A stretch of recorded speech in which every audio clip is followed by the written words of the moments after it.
What's up everybody and welcome to the channel. In today's video, we're out here in Arizona with Toyota taking a look at the all-new 2026 Toyota Rav4 lineup. They have a ton here for us to check out, and we've honestly been having a heck of a lot of fun seeing what this new car has to offer. And if you look at it, the Rav4 is USA's #1 selling SUV. So it's crazy to see how popular the Rav4 is. And now for 2026, all new everything. So today's video, I want to address some of the complaints we saw. A couple months ago, we were in Texas with Toyota at their headquarters, seeing this for the first time. You couldn't drive or anything, but we were able to kind of see them inside and out. We had a little bit of specs, things like that. Lots of awesome comments of people excited for the newest generation. But as expected, there was a lot of comments of people asking why they do this, why they do that. And basically we're gonna go over, now that we have experienced these for all day long, basically some of those things. So first off, let's talk about some of the specifications. We have a plug-in hybrid right here, which is the only engine available on the GR. You have normal hybrids as well, and then plug-ins are also available on some of the other ones. So as far as the specs for the GR with that plug-in hybrid, it's gonna get a naturally aspirated 2.5 liter inline 4-cylinder engine. And with this system, you have 324 net horsepower. The engine's torque has 172, and you can drive this on full electric for about 50 miles. Pretty impressive. You have 41 mpg in the city, 34 out on the highway, and it has a 22.7 kilowatt hour battery. And with the GR specifically, the wheels are even 2.2 kilograms lighter. Now, as far as these standard cars, they have the same engine without the plug-in system, but they have a general hybrid system to them. For all-wheel drive cars, this one has net horsepower at 236. And then for all-wheel drive, depending on the trim level, MPG is around 44 in the city with 38 out on the highway. Same fuel tank. Towing for these cars is about 3,500 pounds, and then curb weight on the GR is over 4,000, under 4,000 for a standard hybrid. So there's a couple specs. We also have full detailed reviews on most of these. So with that said, GR, let's talk about this one first. I've owned 2 Supras. I'm a fan of the GR lineup. I'm a fan of sports cars. So for me, I mean, this kind of speaks to me. So when I filmed this car back in Texas, some people said to my comment of there's really nothing that competes with this. People mentioned the Hyundai Kona N. Yes, that is a sporty Kona. However, the Kona is a step below this. So it's not a competitor. I was specifically saying Hyundai Tucson. There's no N Tucson. Honda CR-V, competitor to this, there's no Type R. So Toyota has given us something cool with this. And this is probably closely gonna compete with the new Volkswagen Tiguan Turbo. So that's really the closest competitor. And I'm excited to see how this truly stacks up. Another thing people mentioned is the gloss black on this, especially with the front end, all the trim, and several of the trim levels have a lot of the piano black. Basically, the complaint is over time, swirl marks, haziness, all that. That's the same thing with any car with a black finish, just because it shows scratches. You know, I have an Audi RS3, 2 years later, it still looks perfect with all its gloss black. Why? Because I hand wash it with a microfiber and I have the car ceramic coated.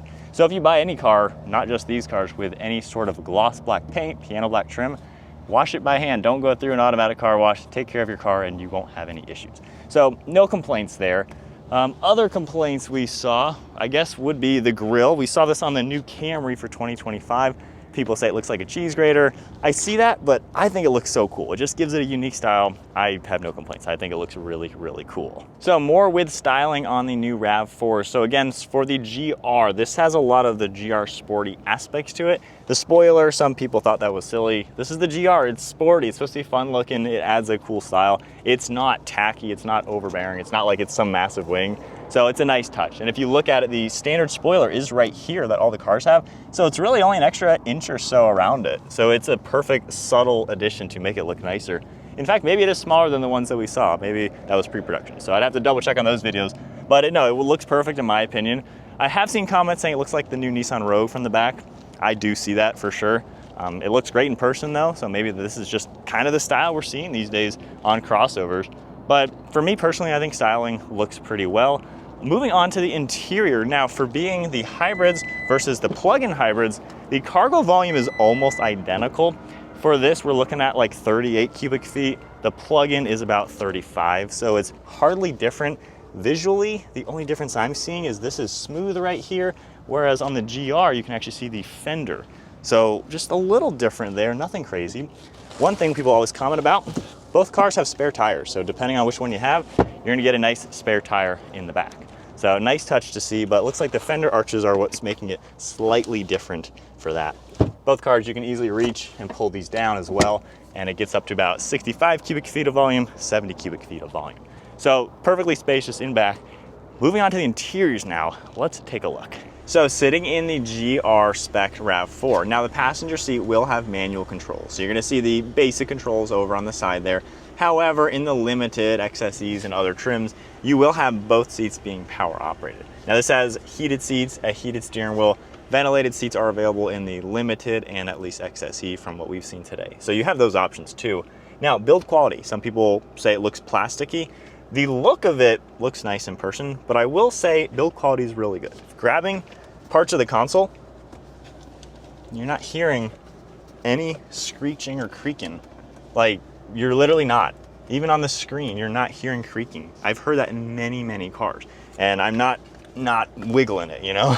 So I think build quality seems pretty good. There are plastics in here, like all this material. Most of it looks pretty good. It's kind of got like a matte gray finish, so this looks like a finished product. I wouldn't say it looks like cheap plastic. You have this soft touch vinyl material right here throughout the dashboard, a little trim piece up on the dash as well. The door panels have that same soft touch with all the padding throughout it for your armrest and the insert. And then of course with the GR, these seats, you have the micro suede and then the Softex leather, and then all the red accents. Other trim levels, they all have the Softex material, and then some have different amounts of the suede material. So interior build quality seems pretty good. Now there are paddle shifters. I don't know if those were in the ones that we filmed earlier, but they don't really shift like a transmission. They're all ECVTs. It would be cool if the GR had like a transmission out of the GR Corolla, but it's fun to drive, as you'll see in a second. Other complaints were the screen. All we could see when we tested out the ones in Texas were the buttons down here, and people complain that, oh, it's gonna be in the screen. This is all new for the RAV4. This is Toyota's completely new multimedia screen. I'm not a techie guy, but this works very good. You have touchscreen controls, everything is super snappy. It feels like a Google phone or an Apple phone. Like everything literally works well. You have all the information for your battery, things that'll pop up, settings. One thing cool, there's drive record, which uses the built-in cameras as basically dash cams. And then climate controls, they're always right here, easily available. I mean, really no complaints. Honestly, it works super snappy. So the screen's great. My one complaint with Toyotas were the screens were big with not much on them. This screen is everything I would want. So I'm happy to see the screen. Hopefully you guys thought it was cool too. Gauge cluster, there's a lot going on, I would say. There's several different presets that you can go through, but you have basically all the information you're gonna want to see, nothing more, nothing less. Just pick the one that kind of works for your taste. Aside from that, the shifter. So in the GR and other trims, the Woodlands and I believe an XLE from what we saw today, you have a standard shifter as expected. You can go into the manual mode kinda, but normal shifter there, wireless charging, storage all above. And then in the center, we can remove this for storage. Flipping this around even, and you have a nice design, and it can open both sides. So pretty cool there. No sunroof on the GR. I don't really care about a sunroof, so I can see why, given it's more sporty, but overall I think the interior is pretty cool. So now sitting into the Limited, just to show you a couple other features. So on the seat, you do have the power controls. So different trim levels, of course, will have different options. Full Softex with a little micro suede trim piece, full panoramic sunroof as well. And one thing cool on the Limiteds, we're finding they have the digital rear view camera mirror. So that will turn on and off, which is nice.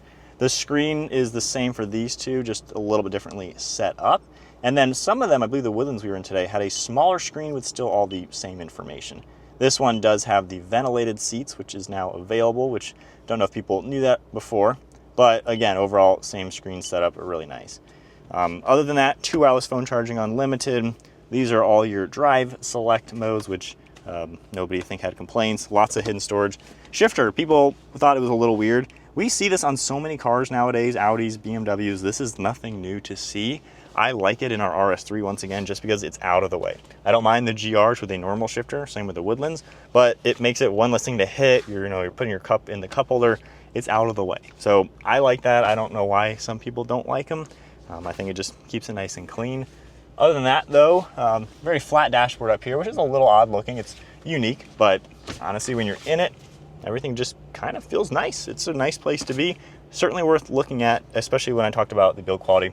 It really does feel like a pretty solid car. And then lastly, to discuss the back seat space that some people had questions about. 5'11", sitting here with the driver's seat at my height. I have good legroom and footroom. Limiteds have heated back seats. They all have the USBs and air vents at least, so it's pretty well appointed. There's storage. You have the same storage grab handles, which are really nice, and all the same materials. Now, even the upper doors in back are soft touch. It's not just hard, cheap plastic. So again, there's nice materials that you're looking at and touching throughout this interior. So while they're synthetics, there's no genuine leathers. It's a nice interior. You also do have space here for armrests and cup holders, and these seats recline. You can see this angle here between the two. It's a comfortable back seat for a full-grown adult. You have comfort access in some of the trims. The GR did not have it, but you have memory seating too in a lot of these. So it seems to kind of have all the options. Now let's take a spin in the GR, just talk a little bit more about how they actually drive and wrap it up. All right, so quick test drive in the GR, just because again, it's my favorite one that they make so far. Overall, I like the plug-in hybrid a lot just because you do have that fully electric driving capabilities. I'm not really an electric car fan, but I can appreciate it in a plug-in hybrid because you get the zippy EV power like an electric car has. You can also drive it in full electric mode, but of course it's still a normal gas engine that you can just keep driving. You don't have to charge it. However, if you don't charge it, you don't really get all the benefits of the plug-in. The standard hybrid is a little slower. I feel like you hear the engine a little bit more under hard acceleration. So again, I think the plug-in just kind of has more of that nice factor for my personal taste. Obviously it'll cost a little bit more. Full pricing isn't quite out, but I would assume it's not too far off from the standard RAV4s. So drive mode, let's go into sport mode. We can toggle this between it. This one's battery is dead, so I guess we'll see what it's like just driving it in hybrid mode, sport mode. But nonetheless, seems like you still have all the power getting up to speed. So if the battery is fully dead in this, it basically is going to operate like your typical hybrid. So you're still going to get that instant torque off the line, and it'll regen just a little bit to kind of keep that amount of battery going, which is a nice touch. Now these are also pretty off-road capable. Even in the GR, we have a trail mode. So I can go into that, all-wheel drive on most of these. You know, it gives you some capabilities. We were in the Woodlands earlier, which is the off-road version, and honestly it did pretty good. It felt like a baby 4Runner. Also, turning circle's good. We have really good camera systems.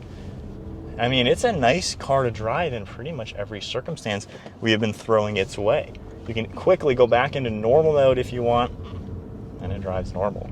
So overall ride quality, that's something I've been impressed with. I feel like these are nice driving cars to where it feels like what you would expect. Getting up to a 70-mile-an-hour speed limit, this thing packs a punch. I mean, that was up to 60. It's not a slow car. The plug-ins are all really quick, and you don't have to get the GR to get the plug-in. You can get that in the XSE that we have videos on as well. So you're able to get all the power even if you don't want the, more sporty style GR. But that is sweet to see for sure. And then just normal things, ride quality.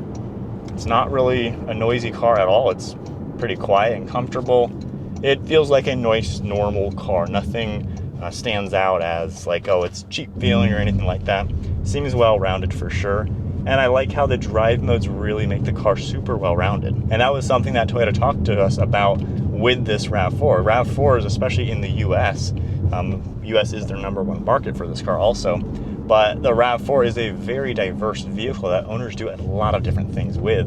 And with all the trim levels available, it seems like they're giving this that type of dynamic to where if you want one that's a bit more adventurous, a bit more sporty, extra sporty, luxurious, or a bit more basic, it seems like you're able to do that. And even with all-wheel drive, turning circle's pretty good. I mean, super sharp to just whip around and do whatever you need to do with. So after driving in the GR, just because that's my favorite one, there's kind of our thoughts on these cars in general. Last thing to mention, some plug-in hybrids are going to have it on this side, and the others are actually going to have the charge port on the driver's side. That has to do with, depending if it's AC or DC charging, just how they're doing it. But nonetheless, seems like the new RAV4 is a pretty cool option to go for. I would honestly consider one for sure after checking out this range of crossovers. I feel like that Volkswagen Tiguan has been my favorite once that new one came out. But now with the new RAV4s out, those are probably the two top ones in this segment for fun, for luxuries and all that. And Toyota going the hybrid route for all of their cars, I feel like is a pretty good way of the future to give you the EV power, but also have just a nice normal car at the same time with a normal gas engine. So I think Toyota's doing a really good job going this route, and I'm excited to see these hit the roads. But comment down below, do you have any other complaints, concerns, comments about the RAV4? We have filmed a ton of these. We're spending all day with the RAV4, so comment below your thoughts. Any other questions, we'll hopefully comment back and let you guys know what we found after checking these out for the day. But overall, it seems like a pretty solid car. Thanks again to Toyota for inviting us out here to Arizona. It has been a fantastic trip. Weather has been beautiful out here too, which is quite nice. But if you enjoyed the video, give it a thumbs up, hit that subscribe button, stay tuned for plenty more content, and we'll see you all in the next video.